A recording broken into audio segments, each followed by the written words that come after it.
Good morning. I wanted to talk with you guys about small intestinal bacterial overgrowth, or SIBO.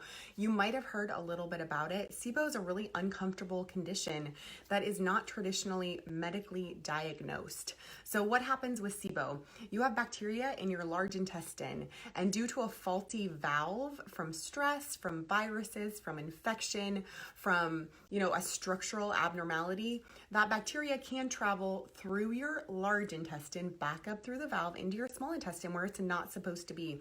And that bacteria will cause food to ferment in your small intestine, which is quite uncomfortable. So a lot of women and men too, and kids, unfortunately, will get things like gas, bloating, distension. Amy, good to see you again. Hi. Distension, diarrhea, constipation. It just depends on whether you've got methane dominant bacteria. Good morning, Rachel. Nice to see you.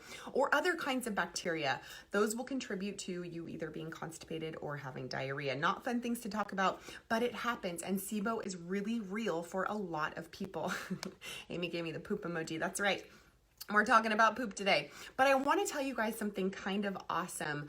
If you go get a SIBO test in your doctor's office, or if you order one at home, they run somewhere between $200 and $300, and they take 4 hours in order to do the test from the start to the finish, because you have to blow into a little tube and it measures the amount of gas. Good morning, Elizabeth. Nice to see you.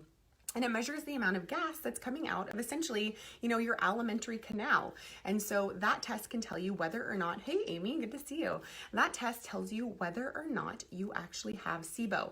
Now, again, traditional medical communities don't necessarily see this as a disease, and there's really no cure for SIBO. So even if you do have SIBO, there's not a lot that you can do about it if you don't know where to look, right? We can kind of usher in better gut health through supplements, through diet. There is no cure for SIBO. It's a condition where you can manage your symptoms, but it's not like you can be in complete 100% remission from SIBO. So why am I talking about this? I think it's really cool. I think the gut is cool. Like, I'm kind of fascinated by the gut, right? Of course, it's a big part of what I do. Hippocrates said that all disease starts in the gut. If you've ever listened to anyone who is into functional nutrition or medicine at all, this is like one of our mantras, right? It's hanging on every practitioner's wall. Hippocrates, all disease starts in the gut. So you have to focus on your gut if that's something, if you need, just better health, if you're working on your health in general, definitely start with your gut. Probiotics are great. Prebiotics are recommended for a lot of people, but that's not going to help you if you have SIBO, because food is fermenting in your small intestine, causing that gas, bloating, diarrhea, constipation. We want to cut down on the amount of bacteria in your small intestine. You actually have something in your body called the migrating motor complex. So if you have SIBO, you're going to want to eat less often. You're going to want to eat less fiber and less, shall we say, combustible foods, right? So focus on protein, focus on fats, focus on some root vegetables, really well cooked vegetables, not a lot of leafy greens, not a lot of fruit. I want you to get to that point where you can eat raw fruits and vegetables and plenty of fruit in your diet, because it's so healing for the body. Vegetables are healing. Fruit is cleansing. So if you suffer from constipation and you've been on a low carb diet your whole life for the last 10 or 15 years, you're going to need more fruit in your diet. Let's get there. It's not normal for women to suffer from symptoms of SIBO. It's common, but it's not normal, and it's definitely no bueno. So I want to talk to you about my little device. I invested in this company a while ago. They don't pay me, and they don't really know who I am, but I thought this was cool. My brother-in-law sent me the link for this little personal SIBO device. It's called AIRE.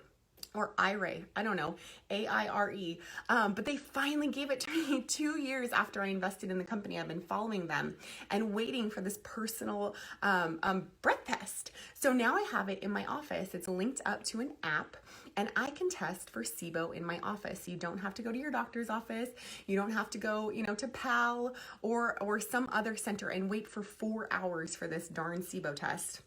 So I wanted to share it with you guys. If you want to come in and get a free SIBO test, eventually I'll have to charge for it. But for the first month or so, I just kind of want to get data on people. So if you are in the Bakersfield area and you feel like you have those symptoms, gas and bloating after eating, constant upset stomach, diarrhea, constipation, anything where you feel like, man, that is not normal. My tummy should not feel that way. Come in and see me and let's just test you. You just are going to blow into this device, and we're going to test your hydrogen levels. I'll get a feedback on my app, and then we'll get to talk about, what constitutes good gut health. What can you do this day forward to help yourself? Because it's no fun walking around with a tummy that's upset all the time. So just message me if that's something you guys want to do. I'm over behind Stockdale Tower in Advanced Spinal Health. I work with some great chiropractors here, and I'm in my office every day. So come on by, just drop in, and I can test you for SIBO. Hey Priscilla, nice to see you. I was just talking about my little Air device and how we can test for SIBO in office now for free for, the next month or so. I don't know. Whoever needs it, I'll help you with it, right? I just want to make sure that, you guys can start feeling better. So come on in and, or just message me and we can set up a time for you guys. I also have a whole training on SIBO. I think it's on my Facebook page. If you want to scroll down a little bit, it's like a 1-hour presentation just on IBS, leaky gut, what goes on with the tummy, why is your tummy upset all the time, and what can you do about it. That video has some practical steps to implement so you can start feeling better today. Hope you guys have a great Tuesday. Bye.